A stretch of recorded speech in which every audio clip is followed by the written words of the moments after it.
ئەمیندارێ گشتی نەتەوەنیە گرتی هشیاریە دەدە و دبێژە ئەگەر هەیە بمەلیۆنان کەس bi ڤایرۆسا کۆرۆنایê bikevin û pê bimirin.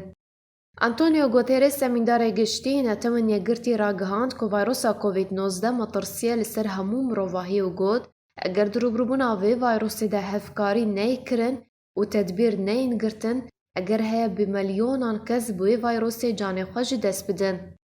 Sekreterê giştî neteweniye girtiye Antonio Guterres derbarê ڤایرۆsa koronayê ji malpera Euronews re axivî û rexne li welatan kir ku dirûbrûbûna ڤایرۆsa koronayê de ku niha nedima lêstîka tawanbarankirinê ye. Herwiha amaje bi wê yekî jî kir eger rê li ber COVID-19 neygirtin wê melyonan kes pê bikevin û bimirin.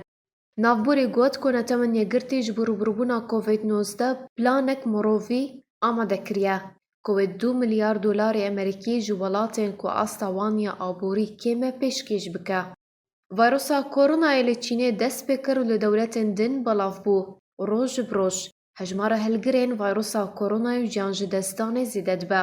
Ji alî xwe ve Rêxistina Tenduristiyê ya Cîhanî ragihand ku nexweşiya ڤایرۆsa korona nexweşiyeke cîhanî ye.